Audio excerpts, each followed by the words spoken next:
El cristianismo se basa en la fe de Jesucristo, la cual surgió en el siglo I en Palestina. Hay varias vertientes del cristianismo, tales como el catolicismo, el protestantismo y el pentecostalismo.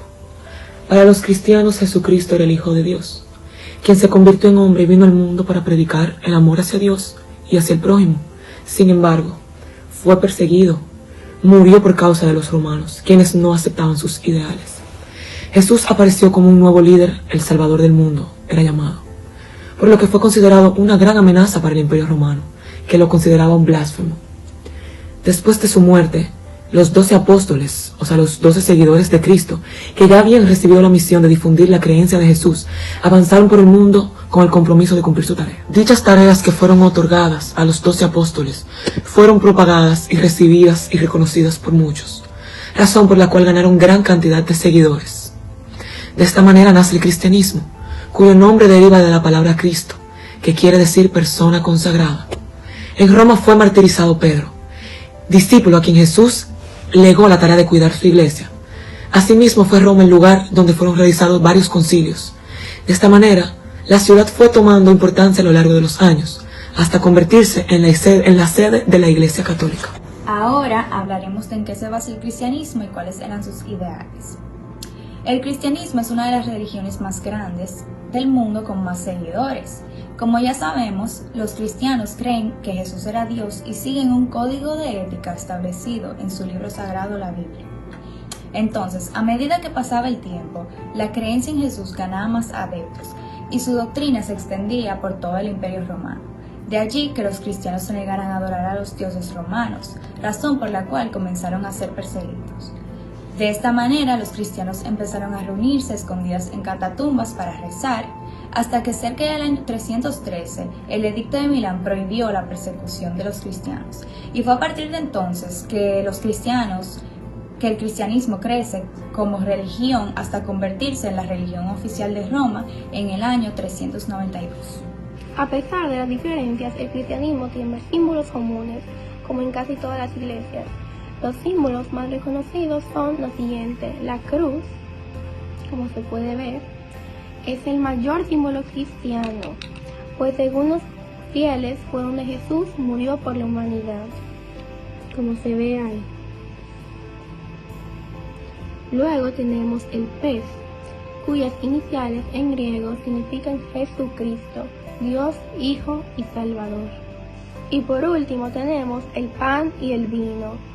El pan y vino que es debido a la última cena de Jesús. Las creencias cristianas.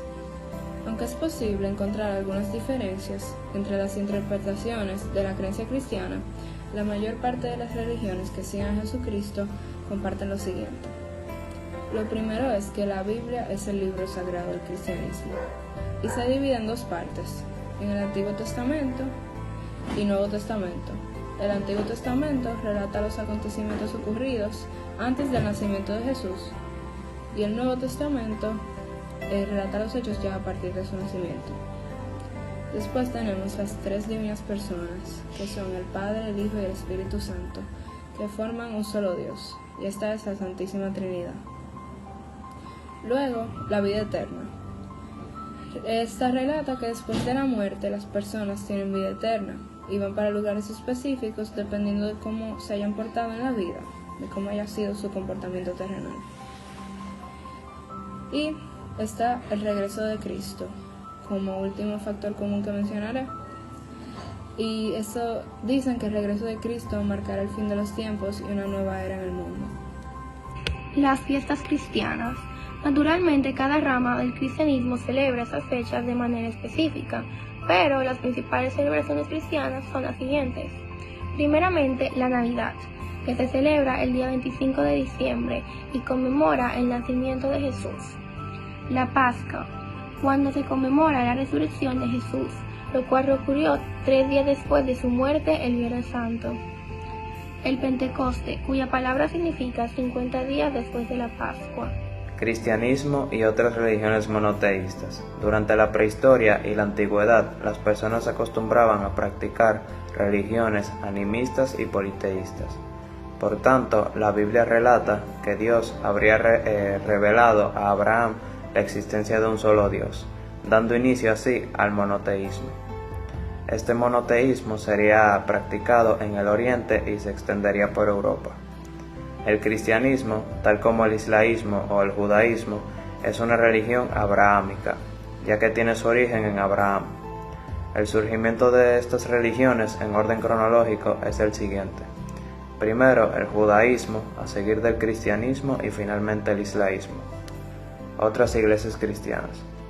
A lo largo de los siglos, la doctrina cristiana fue penetrando en varias sociedades y culturas, que tenían sus propias versiones sobre ciertos asuntos teológicos y disciplinares. Para resolver este asunto fue convocado un concilio con los obispos de la Iglesia a fin de llegar a una conclusión sobre este tema controvertido. Tras esta situación se originó una disputa conocida como el Cisma de Oriente en el año 1054, tras el cual se formaron las iglesias católica apostólica romana y la Iglesia católica apostólica ortodoxa. Años más tarde, la Iglesia católica es nuevamente dividida por causa de la Reforma protestante, la cual fue iniciada en el año 1517 por Martín Lutero.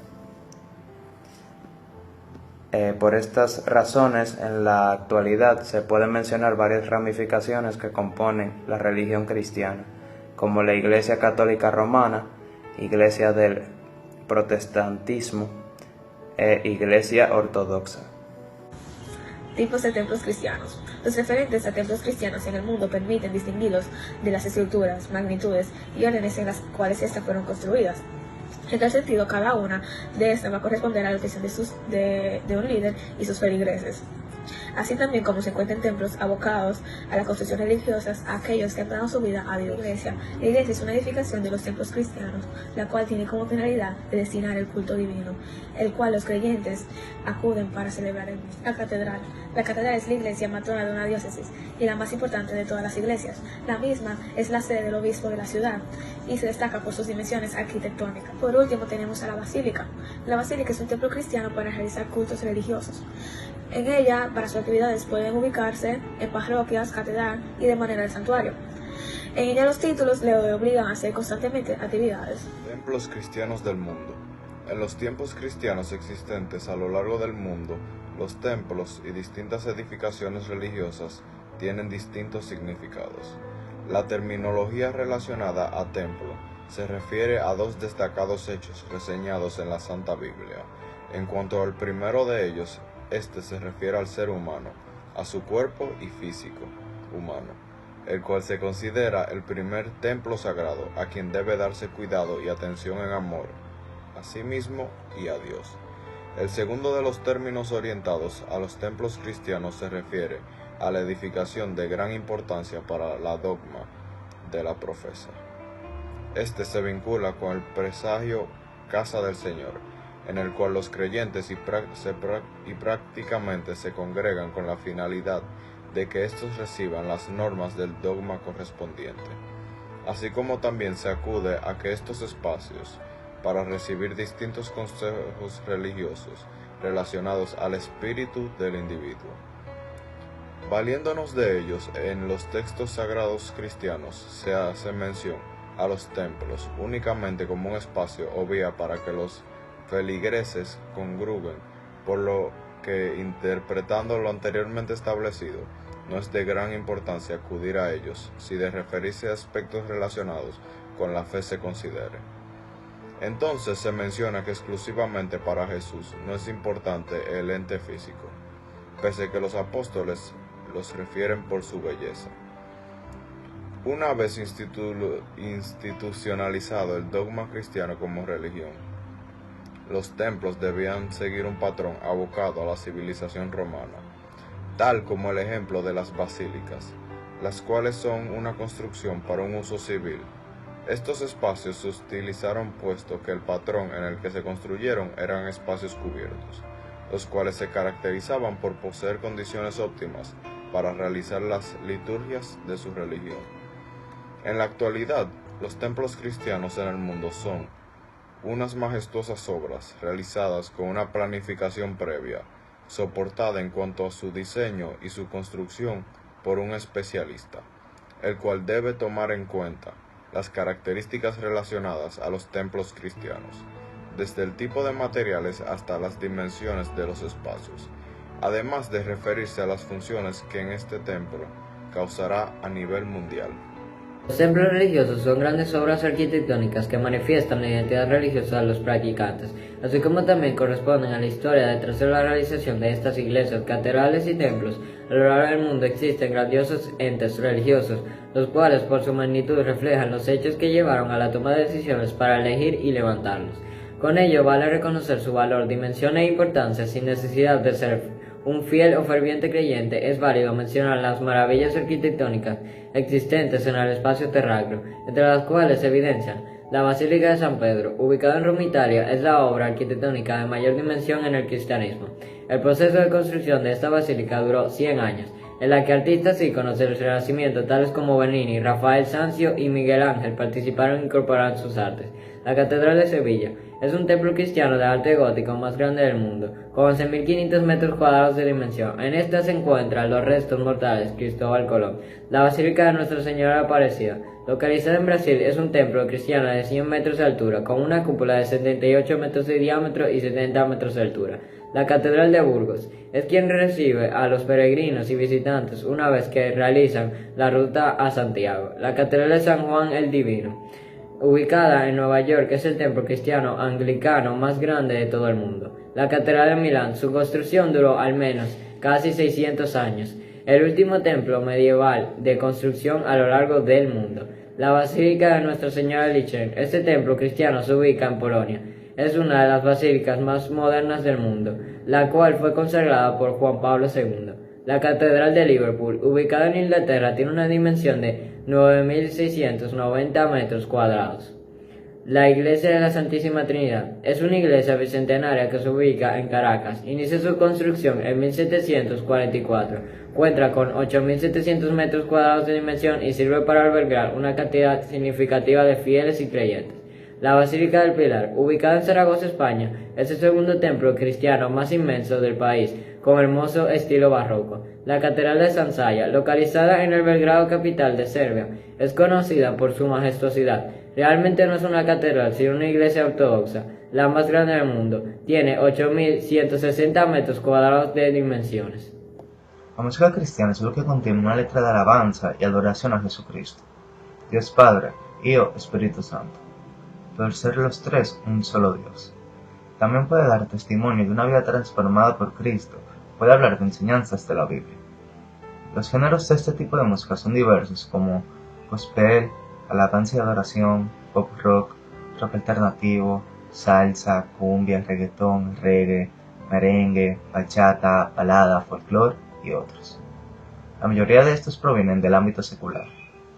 En el pasado, la música secular era considerada una herramienta usada para propósitos malvados. La música sacra o litúrgica era la única aceptada en el ámbito cristiano. Sin embargo, hoy en día se considera que la música no es intrínsecamente mala. Antecedentes de la música cristiana.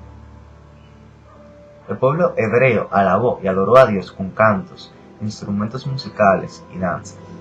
Dios mostró su voluntad, Salmos 149:3. de ser alabado de esta forma. En los primeros siglos del cristianismo, el canto cristiano se limitaba a una oración cantada a capela, siendo el primer género la salmodia o salmo cantado. A partir del siglo IV nació el canto gregoriano, que al igual que la salmodia, se cantaba sin acompañamiento de instrumentos. Las voces para el canto gregoriano tienen que ser masculinas. Todas las voces cantan con idénticas notas musicales y el latín es la lengua usada. La reforma de la Iglesia trajo consigo los himnos y los coros cristianos, tanto en latín como en otras lenguas. Estos se componían poniendo más énfasis en la letra que en la música, por el poder edificante de la palabra de Dios. Durante siglos, la Iglesia Católica ha intervenido en los hábitos alimenticios de los pueblos que gobernaba espiritualmente, en ocasiones también políticamente. Una voz divina anunció a San Pedro un mensaje: todos los animales que pueblen la tierra, así corran, vuelen o naden, están a disposición del hombre y les servirán de comida. Los antecesores cristianos se regían por las costumbres judías, donde las restricciones alimenticias eran frecuentes y se han mantenido a lo largo de más de 25 siglos. Por ello, no es de extrañar que la comida que se sirvió en la última cena pueda ser reconocida, ya que se trataba de la cena de Pascua. Esa cena estuvo y continúa estando compuesta de apio fresco, huevo duro, hierbas amargas, hojas de lechugas verdes, compota de manzana, nueces, dátiles, especias, pasas de uva y pino, tronco de lechuga, cordero asado o guisado, 3 panes, asno y copas de vino. Cada alimento tiene su propia simbología. Por ejemplo, la manzana, que es el símbolo de la tentación en el jardín del Edén, el pan, que es el alimento fundamental de la cristianidad, sacralizado por Jesucristo, que lo transubstanció en su propio cuerpo y sigue siendo empleado en la liturgia eucarística en forma de torta plana, tal como lo utilizó Jesucristo en la última cena. El vino, que es parte esencial de la liturgia eucarística, bien visto su consumo por la Iglesia y tomado aguado durante siglos para sustituir el agua, ya que esta frecuentemente no estaba en condiciones. El pescado puede verse en muchas iglesias, el pez como un símbolo de la iglesia primitiva. Este tiene su origen en el acróstico de la palabra pez, que en griego es ictus y que coincide con las iniciales de las 5 palabras griegas con las que se designa a Jesucristo. Cordero significa la docilidad, que es el animal dispuesto al sacrificio. Y por último, la carne de cerdo, que ha sido signo del cristianismo y su olor a este guiso era prueba de que los judíos conversos realmente lo eran, ya que tanto su carne como su grasa para cocinar ofrecían el aroma de un hogar cristiano.